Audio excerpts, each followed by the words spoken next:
मार्का हक के दौरान जानों का नजराना पेश करने वालों को सलाम। भारतीय बुज़दिराना हमलों में 40 शहरी और 11 जवान शहीद हुए। 7 खवातीन और 15 बच्चे भी शोहदा में शामिल। 10 खवातीन और 27 बच्चों समेत 121 शहरी जख्मी हुए।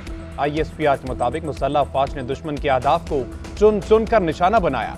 कौम जारियत के सामने पुरअज़्म है, इसमें कोई इबहाम नहीं रहना चाहिए। पाकिस्तान की खुद मुख्तारी पर कोई समझौता नहीं किया जाएगा। आइंदा किसी भी जारियत का फैसला कुन जवाब दिया जाएगा। शोहदा कौम का फख्र है।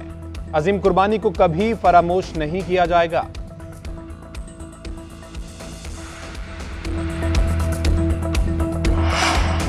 सदर मुमलिकत और वजीर आजम का भारतीय जारियत में शहीद होने वालों को खिराज अकीदत। 14 के लवाहिकीन के साथ ताज़ियत का इजहार। जख्मियों की जल्द सेहतियाबी के लिए दुआ। सदर आसिफ अली जरदारी ने कहा कि भारतीय जारियत ने पूरी पाकिस्तानी कौम को मजीद मुत्तहिद और मजबूत कर दिया। ऑपरेशन बुनियानुम मरसूस से हमारी बहादुर अफवाज ने दुश्मन का गुरूर खाक में मिला दिया। वज़ीर आज़म शहबाज शरीफ का कहना है कि मुल्क की खातिर जाने देने वालों को सलाम पेश करते हैं। हमने मुल्क की सालमियत पर कोई आंच नहीं आने दी। शोहदा के अहले खाना की कफालत की जिम्मेदारी रियासत भरपूर तरीके से अंजाम देगी।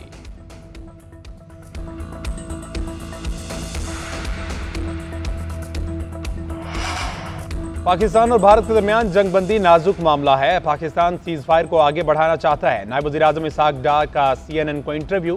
कहते हैं पाक भारत कशीदगी के दौरान पाकिस्तान ने जौहरी हथियार इस्तेमाल करने पर गौर नहीं किया। भारतीय बुज़दिराना हमलों के बाद पाकिस्तान के पास अपने दिफा के अलावा और कोई चारा नहीं था। दोनों ममालिक के दरमियान अभी तक तवील मुद्दती मुज़ाकरात शुरू नहीं हुए। भारत ने सिंतास मुआहदा बहाल न किया तो गैर यकीनी जंग बंदी को खतरा होगा।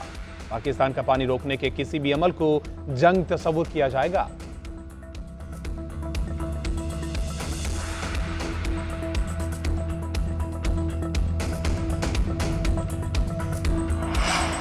मोदी के दिन गिने जा चुके, फैसला भारतीय अवाम करेंगे। भारत में चीजें इतनी बिखर चुकी हैं कि वो उन्हें समेट नहीं सकेगा। वज़ीर दिफा ख्वाजा आसिफ कहते हैं आइंदा किसी भी दो तरफा बातचीत में दहशतगर्दी, कश्मीर और पानी पर बात होनी चाहिए। दुनिया को अब फैसला करना होगा कि दहशतगर्दी का असल चेहरा कौन है। किसी भी मुज़ाकरात में मसला कश्मीर को नजरअंदाज नहीं किया जा सकता। तीसरा मसला पानी है जिसे भारत मुतनाज़ बना रहा है। सिंतास मुआहदा बैनुल-अक़वामी तौर पर तस्लीम शुदा है और इसे छेड़ा नहीं जा सकता। पाकिस्तान अमन का ख़्वाह है लेकिन अपनी खुद मुख्तारी, सलामती और कौमी मफादात पर कभी समझौता नहीं करेगा।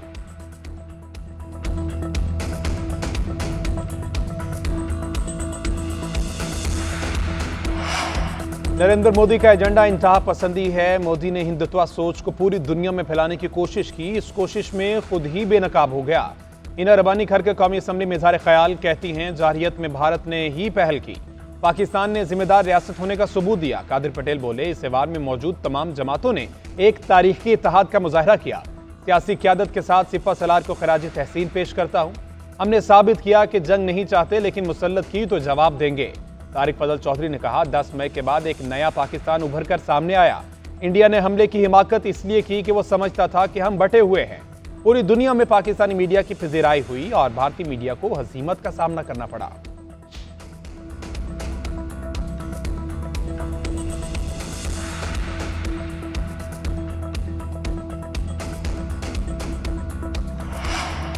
अमरीकी सदर डोनाल्ड ट्रंप का दौरा सऊदी अरब। फ़िज़ाई हदूद में पहुंचते ही सऊदी फ़ज़ाइया के तैयारों ने सदर ट्रंप के जहाज़ को हिफाजती हसार में ले लिया।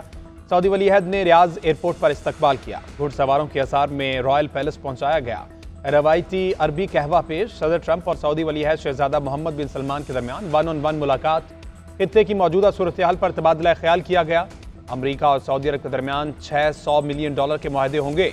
ट्रंप गल्फ समिट में भी शिरकत करेंगे। 4 रोज़ा दौरे में ट्रंप कतर और मुत्तहिदा अरब अमारात भी जाएंगे।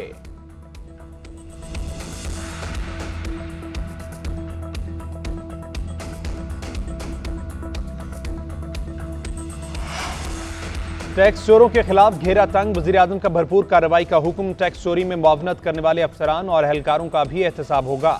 वज़ीर आज़म की ज़ेर सदारत FBR का इजलास। टैक्स दायराकार बढ़ाने और आमदन में इजाफे का जायजा। वज़ीर आज़म ने हदफ के असूल की जानिब तेजी से गामजन होने को सराहा। कहा जो टैक्स नहीं देते उनके खिलाफ कार्रवाई करें। टैक्स चोरी की रोकथाम के लिए जदीद टेक्नोलॉजी का इस्तेमाल किया जाए। टैक्स की शरह को कम करके आम आदमी पर बोझ को कम करना चाहते हैं। सीमेंट और दीगर शोबों में डिजिटल मॉनिटरिंग को रवां बरस जून तक मुकम्मल किया जाए। मुल्क की तरक्की के लिए सबको अपनी जिम्मेदारी को निभाना होगा।